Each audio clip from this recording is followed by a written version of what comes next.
Hello बच्चों, स्वागत है आपका वीडियो पार्ट 2 में, जो कि लिया गया है कक्षा 12 कृषि विज्ञान अध्याय 12 पशु प्रबंधन से। ओके, पशु प्रबंधन में हमने कल आवास और आहार प्रबंधन पढ़ा था।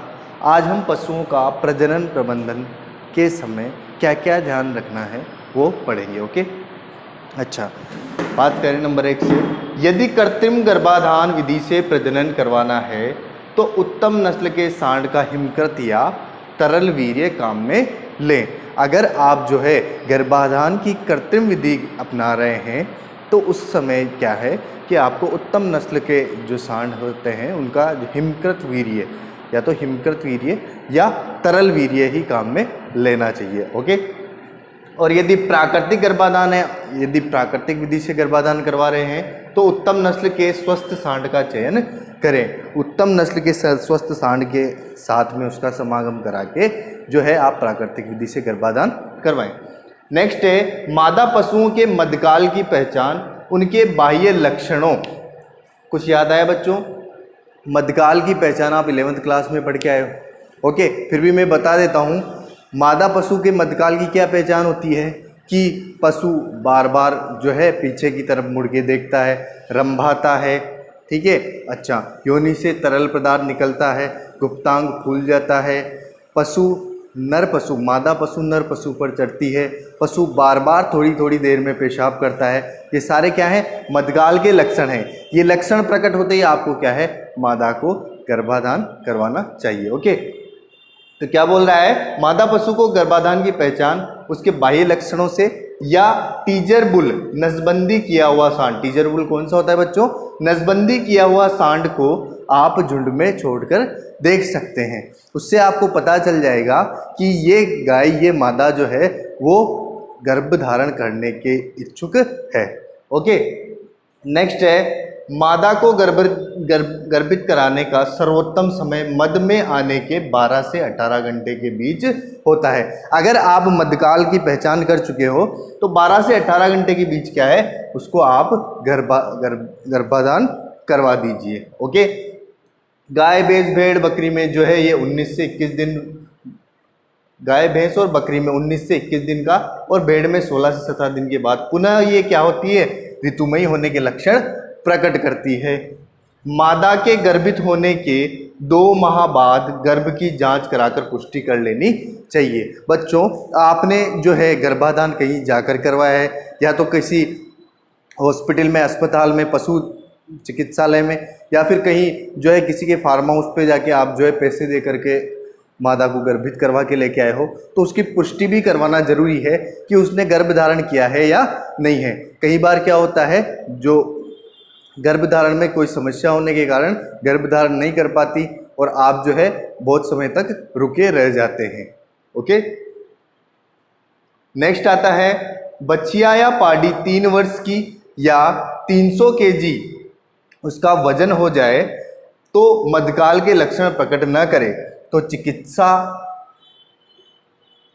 जांच कराकर उसका इलाज कराना चाहिए। अगर आपकी जो पाड़ी है, बछिया है, मादा है, वो 3 वर्ष में या 300 किलोग्राम उसका वजन हो जाए, तब तक भी अगर मध्यकाल के लक्षण प्रकट नहीं करती है तो आप क्या करें? उसको चिकित्सक द्वारा उसकी जांच करवाएं, उसका इलाज करवाएं।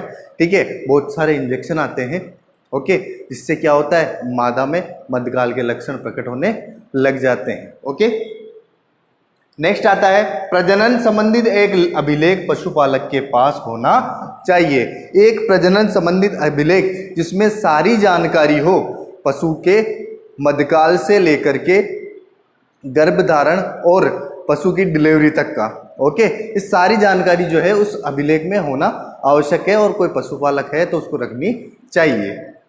नेक्स्ट है मादा पशु के ब्याने के समय एक व्यक्ति वहां उपस्थित होना चाहिए जिससे आवश्यकता पड़ने पर मादा व शिशु की जो है मदद की जा सके या फिर चिकित्सक को बुलाया जा सके। जब बच्चों मादा पशु ब्याने ही वाली हो उस समय आपको घर के किसी भी एक मेंबर को जो कि जानता हो, समझता हो इन चीज़ों को, उनको वहाँ उपस्थित होना आवश्यक है, अनिवार्य है, ताकि समय पड़ने पर जो है मादा की और होने वाले बच्चे की भी क्या हो, मदद हो सके। बच्चा फंस जाता है या किसी भी कारण से कोई भी क्रिटिकल कंडीशन जो है आ जाती है, तो वो या तो खुद या फिर चिकित्सक को बुला करके जो है उस समय उसकी मदद कर सके। ओके,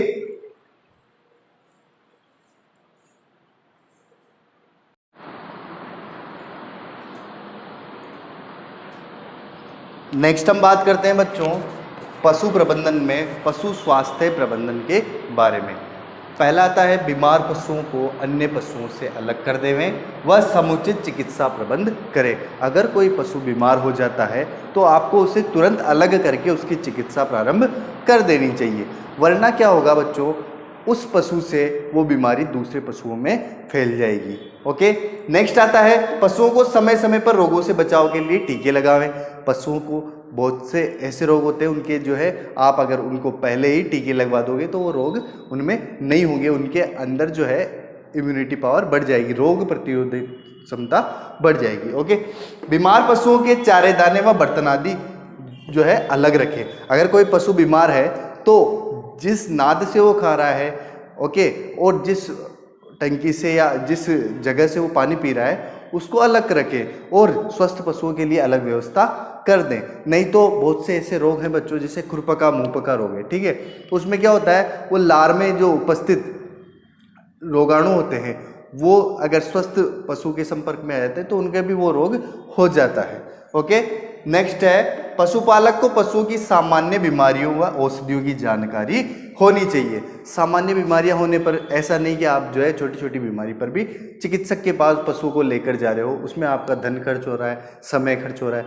जैसे कि बच्चों अपन भी जो है छोटी मोटी बीमारी होने पर, जुकाम होने पर जो है खुद ही डॉक्टर बन जाते हैं। ओके, तो एक दो बार तो घर से काढ़ा बना के भी पी लेते हैं और बहुत सी बार ठीक भी हो जाते हैं। तो छोटी मोटी बीमारियों की जानकारी व औषधियों की जानकारी भी है पशुपालक को होनी चाहिए। नेक्स्ट है पशुशाला को बीमारियों के रोगाणुओं तथा परजीवियों से मुक्त रखने के लिए 1 से 2% फिनाइल के 1 से 2% के घोल से नियमित रूप से फर्श व नालियों को धोएं। मतलब कि बच्चों जैसे हॉस्पिटल वगैरह है उनको स्वच्छ रखने के लिए क्या किया जाता है, फिनाइल के पोछे लगाए जाते हैं। तो आपकी पशुशाला को भी जो है आपके पशुओं को स्वस्थ रखने के लिए पशुशाला को आप 1 से 2% फिनाइल के घोल से डेली नालियाँ व फर्श साफ करेंगे। उससे जो परजीवी है जैसे कि जूं, किलनी, चीचड़े वगैरह, ठीक है, वो भी जो है नष्ट हो जाएंगे और रोगाणु भी नष्ट हो जाएंगे। नेक्स्ट है पशुओं को स्वस्थ रखने के लिए उनके व्यायाम की समुचित व्यवस्था रखें। बच्चों पशुओं के व्यायाम के लिए ऐसा नहीं कि आपने उनको एक जगह कुटी से बांध दिया, उनको थोड़ी देर जो है वहाँ पे घूमने फिरने के लिए भी जगह होनी चाहिए, उनके व्यायाम के लिए व्यवस्था आपको करनी चाहिए। ओके,